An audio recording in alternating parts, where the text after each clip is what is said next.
2019 ला एकनाथ शिंदेना मुख्यमंत्री करावं अशी ठाकरेंची इच्छा होती। युतीमध्ये भाजपने शब्द पाळला नाही आणि म्हणून शिंदे मुख्यमंत्री झाले नाहीत असं संजय राऊत म्हणाले।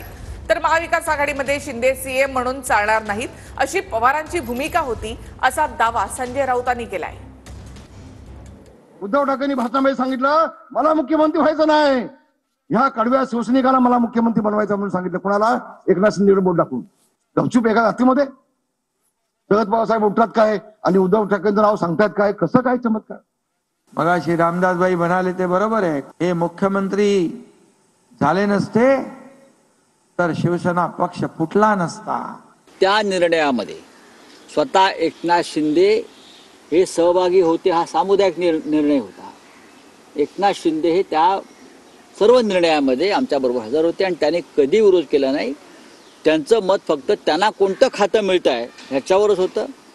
त्यांना मुख्यमंत्री व्हायची इच्छा होती।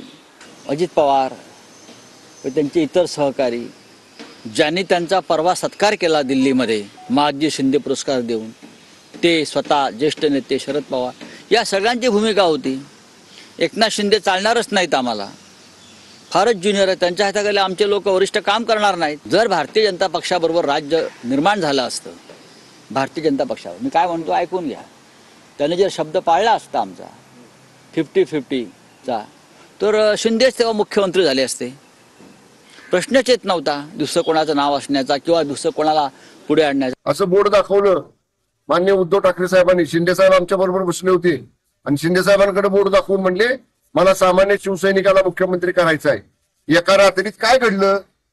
आणि जर तुम्ही संजय राऊत आता म्हणतायत ना पवार साहेबांचा विरोध होता, 5 वर्षात का नाही बोलला? त्यावेळेचे राष्ट्रवादी काँग्रेसमधले जे बडे बडे नेते होते ते सगळे नेते आम्हाला खाजगीत सांगत होते की आम्ही सांगितलं होतं शिवसेनेला कुणाला मुख्यमंत्री करायचंय हा उद्धव ठाकरे साहेबांचा अधिकार आहे, तुमच्या आमदारांचा तो अधिकार आहे, आम्ही त्याच्यात हस्तक्षेप करणार नाही। अहो, उद्धव ठाकरेंना मुख्यमंत्री करण्यामध्ये संजय राजाराम राऊतचा विरोध होता। थोडं मनमोकळी तुम्ही केसरकर साहेबांना बोला तर ते बोलतील खरं काय सत्य काय।